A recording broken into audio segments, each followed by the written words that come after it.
Les femmes, occupant une place significative dans la vie quotidienne de leur foyer et de leurs communautés au sein de la société viking, étaient souvent confrontées à des cris glaçants. Cependant, celles qui prenaient même le risque de contester les normes sociales s'exposaient à d'horribles châtiments, laissant des séquelles profondes sur leur esprit et leur corps. Explorons la question. Les punitions vikings servaient-elles à préserver l'ordre ou étaient-elles le symbole d'une culture brutale et oppressive? En règle générale, les femmes dans la société viking étaient attendues pour assumer des rôles de genre traditionnels, comme la gestion du foyer et les soins aux enfants. Le degré d'obligation à remplir ces responsabilités variait selon des facteurs tels que le statut social et la région, les tâches domestiques, la création de textiles et même certaines activités commerciales étaient toutes sous la responsabilité des femmes. Ceux qui enfreignaient la loi étaient confrontés à l'humiliation publique et à l'ostracisme à travers des rituels désignés sous le nom de rituels de honte. L'objectif de ces rituels était de montrer combien leur comportement était socialement inacceptable et d'inciter les autres à ne pas agir de la même manière. Dans ces rituels de honte, les participants pouvaient participer à diverses pratiques, telles que la critique verbale, le moquerie ou même l'humiliation en public. Un autre type de châtiment était le fouet. Dans les sociétés vikings, il était fréquent que des individus soient punis par des châtiments corporels, tels que le fouet ou la flagellation. La gravité de la punition pouvait varier selon les cas et être influencée par des éléments tels que la nature de l'infraction, la perception des autorités en place et l'opinion de la communauté. La pratique du fouet ou de la flagellation se déroulait probablement en public, à la fois comme une forme de divertissement et comme un moyen de dissuasion.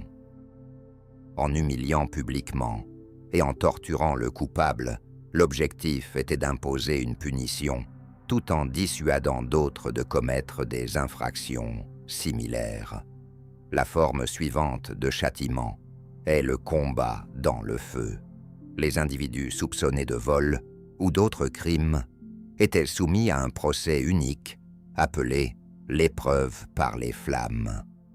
Ce type de procès avait pour but de déterminer si l'accusé était coupable ou innocent des accusations portées contre lui. Dans cette enquête particulière, l'accusé était soumis à un test impliquant le feu. L'individu devait passer par une épreuve par les flammes, durant laquelle il devait marcher pieds nus sur des braises ardentes ou tenir un fer incandescent.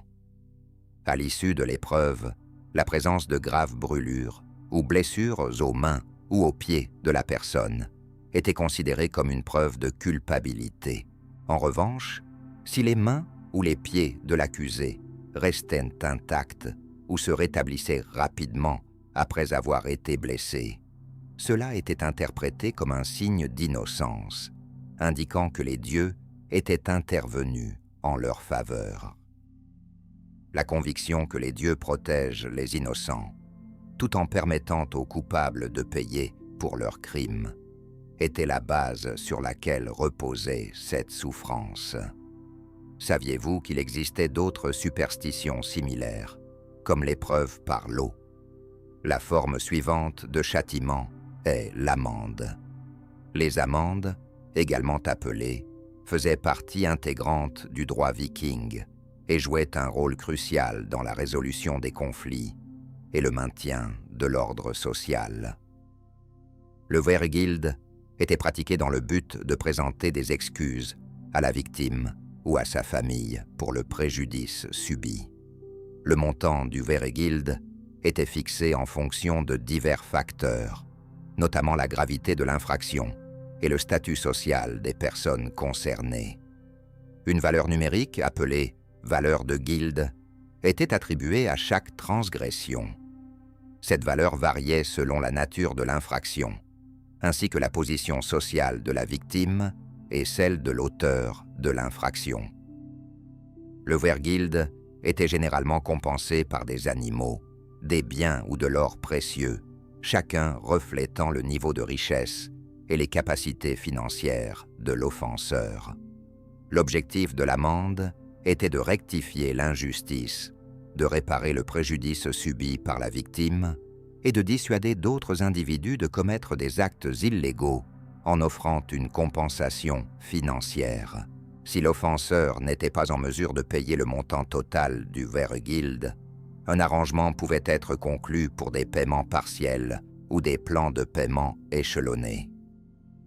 Dans d'autres cas, les membres de la famille de l'offenseur ou ses voisins pouvaient se rassembler pour l'aider à réunir les fonds nécessaires.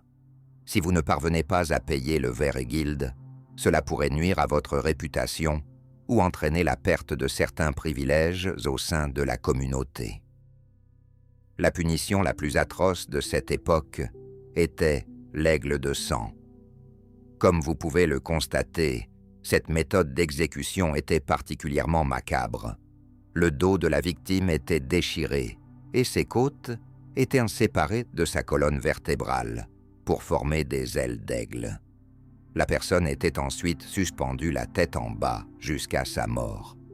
L'objectif de ce type de châtiment était de rendre la vie de la victime aussi misérable et douloureuse que possible. Bien que certains historiens considèrent que l'aigle de sang était davantage une construction littéraire ou une métaphore qu'une pratique réelle, d'autres chercheurs remettent en question l'historicité et la véracité de ces récits. Le suivant sur la liste est l'outlawry. Le coupable se voyait attribuer le statut d'outlaw, ce qui signifiait qu'il n'était plus protégé par la loi et était rejeté par la communauté. Cela constituait une forme d'exclusion de la vie sociale. Lorsqu'une personne obtenait le statut d'outlaw, cela signifiait qu'elle n'était plus soumise à l'autorité légale de la communauté. Elle devait faire face à de graves conséquences sociales, y compris la perte de ses droits. Les gens percevaient généralement les transgresseurs de la loi comme une menace pour la société et un élément qui sapait les efforts du quartier pour maintenir la paix et l'harmonie. Suite à la désignation de l'individu en tant que criminel, il était effectivement interdit de retourner dans sa communauté précédente. Il était contraint de quitter son domicile et de vivre soit en isolement, soit de rechercher un nouveau logement. Il se retrouvait ainsi coupé de ses différents réseaux de soutien et abandonné à lui-même. Les outlaws étaient perçus comme des cibles légitimes, ce qui signifiait que quiconque pouvait leur faire du mal ou les tuer sans encourir de conséquences légales. C'était l'une des caractéristiques les plus essentielles de l'outlawry, car cela signifiait que quiconque pouvait leur faire du mal ou les tuer. Étant donné qu'ils n'étaient plus protégés par la loi, les outlaws étaient exposés aux actes de violence et de vengeance de la part d'autrui. Leur statut de cible légitime servait à la fois de forme de punition et de moyen de dissuasion pour ceux qui auraient pu être tentés d'agir de manière similaire, car cela constituait un avertissement pour ces individus. Quelle est, selon vous, la raison pour laquelle les femmes n'expriment jamais leurs pensées? Dans les sociétés vikings, les femmes occupaient un rôle subordonné au sein de la famille, et une grande partie de leur statut social était définie par les relations qu'elles entretenaient avec les hommes, comme leur père, époux ou fils. Cela signifiait que les femmes étaient souvent perçues comme des biens par leurs proches masculins. En raison de ce déséquilibre de pouvoir, il était souvent plus difficile pour les femmes d'obtenir une protection contre la violence ou la justice dans certaines situations. Du fait de la structure patriarcale de la société viking, les hommes occupaient des positions d'autorité et les normes et attentes de l'époque rendaient impossible pour les femmes de résister à des situations violentes ou de s'en échapper. De plus, il n'est pas rare que les femmes victimes d'agressions aient un nombre limité d'alternatives légales à leur disposition, ce qui peut compliquer leur capacité à s'exprimer. Les fonctions principales du système juridique dans les sociétés vikings étaient avant tout le maintien de l'ordre social et, en second lieu, la résolution des conflits qui surgissaient entre individus ou groupes.